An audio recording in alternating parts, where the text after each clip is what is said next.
मुंबई महानगर पालिका एजुकेशन विभाग में आप सभी का स्वागत है। तो बच्चों, कोरोना जैसी वैश्विक बीमारी के कारण आज हम सभी लोग घर से अध्ययन प्रक्रिया करने के लिए मजबूर हैं। तो बच्चों, चलिए आज हम अपने नए विषय की तरफ चलते हैं। तो चलिए, आज का अपना नया विषय है बच्चों, आज हम देखेंगे कक्षा छठी विषय हिंदी। और इस हिंदी विषय में आज हम देखेंगे कविता जिनका नाम है झांसी की रानी। झांसी की रानी यह कविता बच्चों लेखिका सुभद्रा कुमारी चौहान ने लिखी है। उन्होंने यह कविता लिखकर हमारे मन में झांसी की रानी के प्रति उनकी शौर्य की परंपरा, उन्होंने कौन सा कार्य किया, उनके बारे में कविता के माध्यम से हमको बताया है। तो बच्चों, झांसी की रानी यह एक वीरांगना थी और जिनकी शौर्य की गाथा आज आपके सामने लेखिका सुभद्रा कुमारी चौहान अपनी कविता के माध्यम से बताती है। तो बच्चों, झांसी की रानी कौन थी उसके बारे में हम थोड़ी चर्चा करेंगे, उनकी माहिती देखेंगे। बच्चों, इस देश को आज़ाद करने के लिए बहुत सारे वीरों ने अपना बलिदान दिया है। आपने सुना है, बहुत सारे लोगों ने अपना बलिदान दिया है। इतिहास हमें बताता है कि रानी लक्ष्मीबाई, सेनापति तात्या टोपे, महात्मा गांधी, लोकमान्य तिलक, ऐसे बहुत सारे व्यक्ति हैं जिनको आज हम याद करते, उनकी जयंती मनाते, उनकी पुण्यतिथि मनाते। उनको हम क्यों याद करते हैं? हम उनकी जयंतियाँ, उनकी पुण्यतिथि आज हम क्यों मनाते हैं? तो इन लोगों के कार्य की वजह से आज हम उनको याद करते हैं, उनको जानते हैं और उनकी कहानी आज हम समाज में बताते हैं। बुज़ुर्गों से, परंपराओं से हमको ये सिखाते आ रहे हैं कि इस देश को आज़ादी इतनी आसानी से नहीं मिली। इस देश को आज़ाद करने के लिए बहुत लोगों ने अपनी जान न्यौछावर कर दी है। उनमें से एक रानी लक्ष्मीबाई, जिनकी कविता आज हम देखेंगे। रानी लक्ष्मीबाई के बारे में सुभद्रा कुमारी चौहान हमें बताती है। उसके बारे में हम लोग रानी लक्ष्मीबाई के बारे में आज हम लोग थोड़ा देखेंगे कि रानी लक्ष्मीबाई कौन थी। तो रानी लक्ष्मीबाई बच्चों, रानी लक्ष्मीबाई एक ऐसी वीरांगना थी जो अकेले ब्रिटिश साम्राज्य के खिलाफ एक मर्द की तरह लड़ी और स्वतंत्रता प्राप्त करने के लिए उन्होंने अपना बलिदान दे दिया। तो बच्चों, रानी लक्ष्मीबाई का जन्म सन 19 नवंबर 1835 में वाराणसी, जो कि अभी उत्तर प्रदेश में है, तो उस वाराणसी में उनका जन्म हुआ था। तो बच्चों, उसके बाद उनकी मृत्यु हम देखेंगे। उनकी मृत्यु हुई थी सन 17 जून 1858 में। तो बच्चों, उनकी मृत्यु 17 जून 1858 में ग्वालियर में हुई थी। तो उन्होंने अपने इस उम्र में, अपने जीवन में अपना पूरा जीवन एक संघर्ष की तरह, एक वीरता की तरह, एक वीरांगना की तरह लोगों के लिए, प्रजा के लिए, अपने राज्य को बचाने के लिए, अंग्रेज शासनों से अपने राज्य को बचाने के लिए, वो अंग्रेज शासन से, ब्रिटिश साम्राज्य से एक वीरता की तरह लड़ी। तो बच्चों, चलो हम पढ़ते इस कविता को। बुंदेले हर बोलो के मुँह हमने सुनी कहानी थी, खूब लड़ी मर्दानी वह तो झांसी वाली रानी थी। लक्ष्मी थी या दुर्गा थी वह स्वयं वीरता की अवतार, देख मराठे पुलकित होते उसकी तलवारों के वार। तो बच्चों, जो भी ऐसा कोई कार्य करता है, उनके कार्य को एक गाने के माध्यम से बुंदेले हर बोलो अपने समाज के सामने, इस जनता के सामने रखते हैं। तो ये जो कविता है सुभद्रा कुमारी चौहान, उनके गानों से उन्होंने ये लिया है कि बुंदेले और हरबोलों के मुंह हमने सुनी कहानी थी।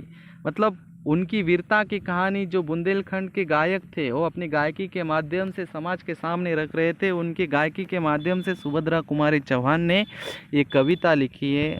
उन्होंने इस कविता में रानी लक्ष्मीबाई की वीरता का विचार, वीरता हमारे सामने रखी है। तो रानी लक्ष्मीबाई अपने जीवन काल में किस प्रकार से ब्रिटिश साम्राज्य के खिलाफ लड़ उठी, अपने राज्य को बचाने के लिए, अपने लोगों को बचाने के लिए खूब लड़ी मर्दानी, वह तो झांसी वाली रानी थी। अंग्रेज साम्राज्य के खिलाफ वह खूब लड़ी और आखिर तक वो लड़ती रही और इस साम्राज्य को बचाने के लिए उन्होंने अपना बलिदान दे दिया। लक्ष्मी थी या दुर्गा थी, वह स्वयं वीरता की अवतार। वह कौन थी? वह एक लक्ष्मी थी, वह एक दुर्गा थी, वह स्वयं वीरता की अवतार थी। उसके अंदर वीरता ठूस ठूस के भरी थी और वह वीरता की अवतार थी। उनकी वजह से लोगों को प्रेरणा मिलती थी और वह हमेशा अन्याय के खिलाफ, जुल्मी राजवट के खिलाफ वो लड़ उठी। जैसे कि ब्रिटिशों ने हमारे देश पर 150 साल तक शासन किया, हर एक कोने में उनका साम्राज्य था और उनके उस साम्राज्य को हटाने के लिए, आज़ादी प्राप्त करने के लिए स्वतंत्रता संग्राम में झांसी की रानी लक्ष्मीबाई वह एक मर्द की तरह ब्रिटिश साम्राज्यों से लड़ी। देख मराठे पुलकित होते उसकी तलवारों के वार, मतलब उनके वार को, उनकी तलवारों के वार को देखकर मराठों के मन में एक प्रेरणा मिलती थी, उनके मन में एक चिंगारी लगती थी आज़ादी के लिए। वो खुद उनसे प्रेरणा लेके लड़ उठे। देख मराठे पुलकित होते उसकी तलवारों के वार, मतलब ऐसी लड़ती थी वो एक मर्द की तरह और अपने राज्य को बचाने के लिए वो एक मर्द की तरह अंग्रेज़ों से लड़ी। और उनकी इस वीरता को देखकर हर एक व्यक्ति के मन में प्रेरणा जगती थी, प्रेरणा मिलती थी। उसको देखकर व्यक्ति के मन में एक आज़ादी की चिंगारी लगती थी।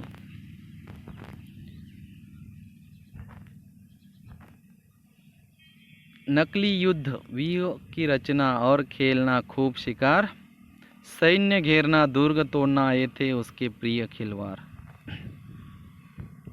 महाराष्ट्र की कुलदेवी उसकी भी आराध्य भवानी थी। मतलब वह जो प्रेरणा, वह जो साहस उसमें कैसे आया, रानी लक्ष्मीबाई में कैसे आया, वह एक वीरांगना की भांति क्यों लड़ी? तो उन्होंने बचपन से ही नकली युद्ध करना, व्यूह की रचना करना, युक्ति करना, दुश्मनों के घेरों को कैसे तोड़ना, यह जो भी कौशल्य था उन्होंने जन्म से ही, मतलब बचपन से ही अपने अंदर उसने अकस्मात कर लिया था। उन्होंने उसका पूरी तरह से उसको अकस्मात कर लिया था। वह उसका एक खेल था, सैन्य घेरना, दुर्ग तोड़ना, यह थे उसके प्रिय खिलवाड़। मतलब बच्चों को बचपन में खेलना अच्छा लगता है, लेकिन झांसी वाली रानी को, मतलब झांसी की रानी को, महारानी लक्ष्मीबाई को सैन्य घेरना, मतलब सैन्य को घेरा डालना, दुर्ग तोड़ना, दुर्ग मतलब किला, किले को तोड़ना, यह उसके प्रिय खेल थे। उस खेल को खेलते हुए उन्होंने अपने अंदर एक साहस निर्माण किया और एक वीरांगना की भांति उन्होंने इस ब्रिटिश साम्राज्य के खिलाफ युद्ध किया। महाराष्ट्र की कुलदेवी उसकी भी आराध्य भवानी थी। जैसे कि महाराष्ट्र के लोगों के, मराठी लोगों के, महाराष्ट्र के लोगों की कुलदेवी जो माँ तुळजा भवानी, उनको भी रानी लक्ष्मीबाई मानती थी, वह भी उसकी आराध्य भवानी थी। कुटियों में थी विषम वेदना, महलों में आहत अपमान। कुटियों में थी विषम वेदना, महलों में थी आहत अपमान, वीर सैनिकों के मन में था अपने पुरखों का अभिमान। मतलब अंग्रेज़ों का जब शासन था तो अंग्रेज लोग गरीब लोगों पर अत्याचार करते थे, जुल्म करते थे। बहुत सारे ऐसी घटनाएं इतिहास में हमने देखी है, उनके अंग्रेजी राजवट के जुल्म और अत्याचार की हमने देखी है। वो गरीबों पे अन्याय करते थे, अत्याचार करते थे। तो उनके इस अन्याय और अत्याचार को त्रस्त आकर कुटियों में भी विषम वेदना थी। कुटिया मतलब झोपड़ी, झोपड़ी से लेकर महलों तक सिर्फ एक ही आवाज़ गूंजती थी, स्वतंत्रता चाहिए, आज़ादी चाहिए। और उसके लिए हर एक भारतवासी के मन में एक चिंगारी भटक हुई और वीर सैनिक मतलब हमारे जो सैनिक थे वो किसी भी प्रकार से कम नहीं थे, लेकिन उनके हाथ खाली थे। उनके मन में ऐसी प्रेरणा नहीं मिल रही थी अपने पुरखों का अभिमान, मतलब उनके पूर्वज जो स्वतंत्रता के लिए, आज़ादी के लिए सैन्य मतलब युद्ध में लड़े और वीर गति को प्राप्त हुए, उनके पुरखों से भी उनको प्रेरणा मिली थी, उनके पुरखों का भी उनको अभिमान था। लेकिन एक चिंगारी रानी लक्ष्मीबाई ने सबके मन में डाली, वह थी स्वतंत्रता संग्राम की चिंगारी। और उस चिंगारी को कहाँ कहाँ नहीं भड़क उठी, वह चिंगारी हर एक जगह पर मतलब कुटिया मतलब झोपड़ी में और महलों में, मतलब झोपड़ी से लेकर महलों तक ये चिंगारी भड़क उठी। वीर सैनिकों के मन में था अपने पुरखों का अभिमान। जो हमारे वीर सैनिक थे उनके मन में अपने पूर्वज जो कि युद्ध में वीर गति को प्राप्त हुए, उनके पुरखों का अभिमान वीर सैनिकों के मन में था। नाना धुंधु पंत पेशवा जुटा रहा था सब सामान, मतलब अगर ये चिंगारी भड़क उठी तो इसके लिए हर जगह से तैयारी हो रही थी और हर जगह से अंग्रेज़ों के खिलाफ आवाज़ उठ रही थी। और इस आवाज़ को एक ज्वाला में इस आवाज़ से एक ज्वाला बनेगी और यह ज्वाला कभी ना कभी भड़क उठेगी, इसके लिए हर एक तैयारी कर रहा था।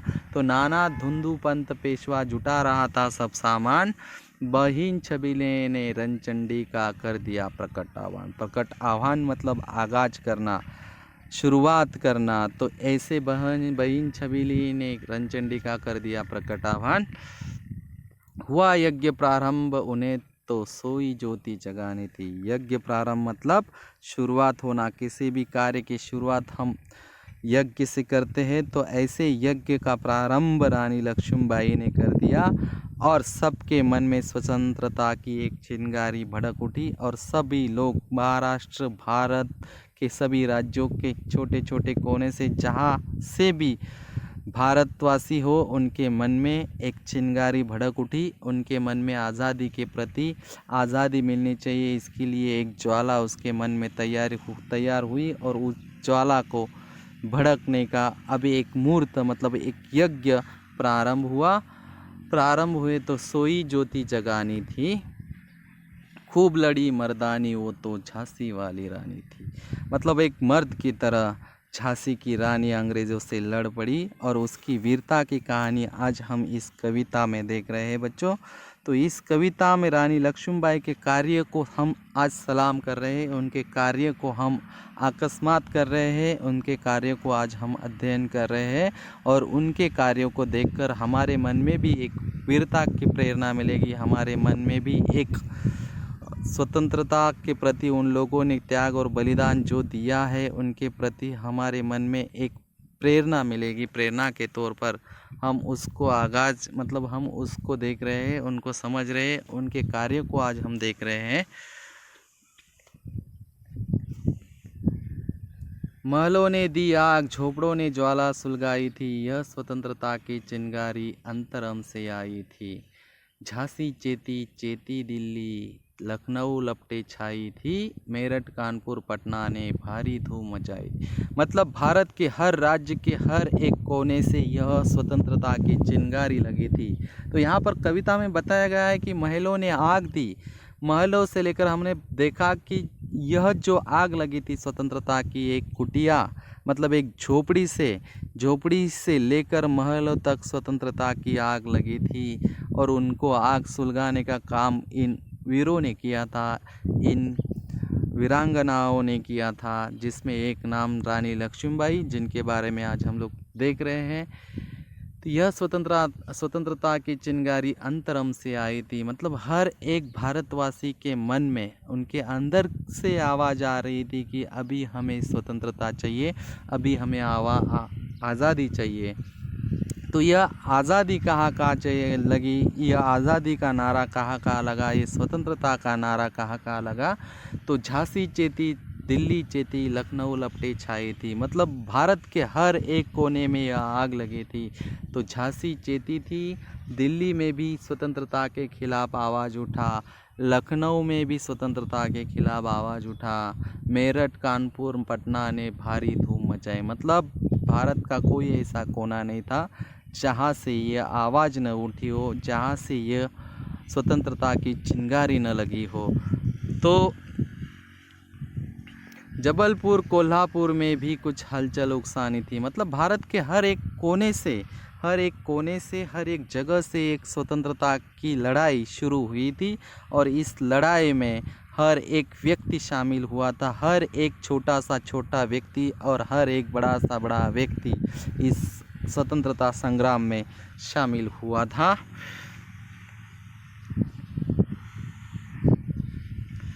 जाओ रानी याद रखेंगे हम कृतज्ञ भारतवासी, जाओ रानी हम याद रखेंगे कृतज्ञ भारतवासी। हम कृतज्ञ भारतवासी आपको सदा के लिए याद रखेंगे। आपने हमें जो आज़ादी दिलवाई है, आपके इस कार्य को हम सलाम करते हैं और हम अपने मन के एक कोने में आपको सदा याद रखेंगे और आपकी प्रेरणा हम आने वाली पीढ़ी को हमेशा बताते रहेंगे और आपसे उनको मन में प्रेरणा मिलेगी, उन लोगों के मन में प्रेरणा मिलेगी। तो यहाँ पर कवि सुभद्रा कुमारी चौहान कहती है कि जाओ रानी याद रखेंगे हम कृतज्ञ भारतवासी, यह तेरा बलिदान जगाएगा स्वतंत्र अविनाशी। मतलब यह तेरा जो बलिदान तूने जो दिया है स्वतंत्रता के लिए, यह तेरा बलिदान अमर रहेगा, यह बलिदान व्यर्थ नहीं जाएगा। और एक स्वतंत्र भारतीय के मन में आज भी उनके दिलों में रानी लक्ष्मीबाई ने घर किया है। उनकी वीरता की कहानी आज भी हम अपने बच्चों को बताते हैं। उन्होंने कैसे स्वतंत्रता संग्राम में अपने आप को बलिदान दे दिया, अपने आप का बलिदान दे दिया, इसकी कहानी हम हर एक घर घर में आज रानी लक्ष्मीबाई की कहानी बताई जाती है। उनकी कहानी, उनका सामर्थ्य, उनकी वीरता, उनका शौर्य आज हम बड़े गर्व से बच्चों को बताते हैं। तो यहाँ पर सुभद्रा कुमारी चौहान कहती है कि यह तेरा बलिदान जगाएगा स्वतंत्रता अविनाशी। होवे चुप इतिहास लगे सच्चाई को चाहे फांसी। मतलब यह जो इतिहास में घटना घड़ी है, इतिहास के पन्नों पर आज आपका नाम, मतलब रानी लक्ष्मीबाई का नाम एक स्वर्णाक्षर से लिखा गया है।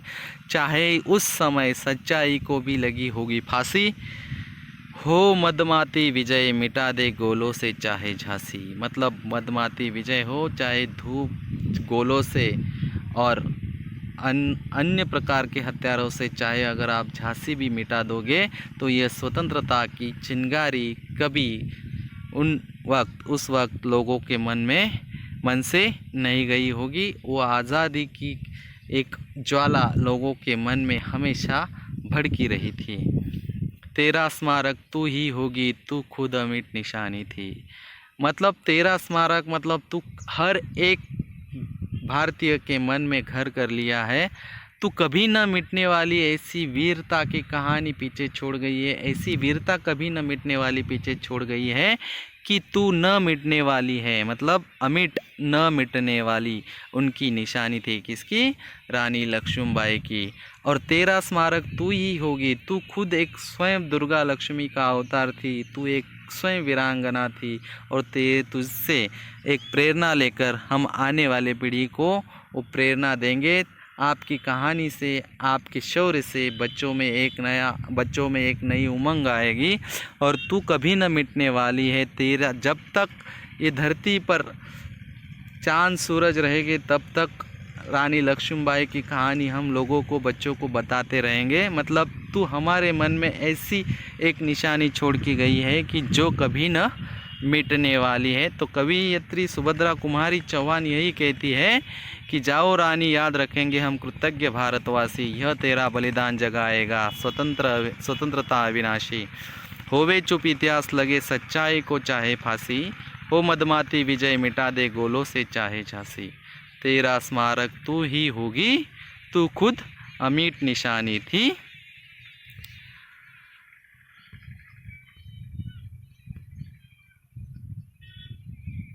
रानी लक्ष्मीबाई एक मराठा शासित झांसी राज्य की रानी और सन 1857 के द्वितीय भारतीय स्वतंत्रता संग्राम की वीरांगना थी।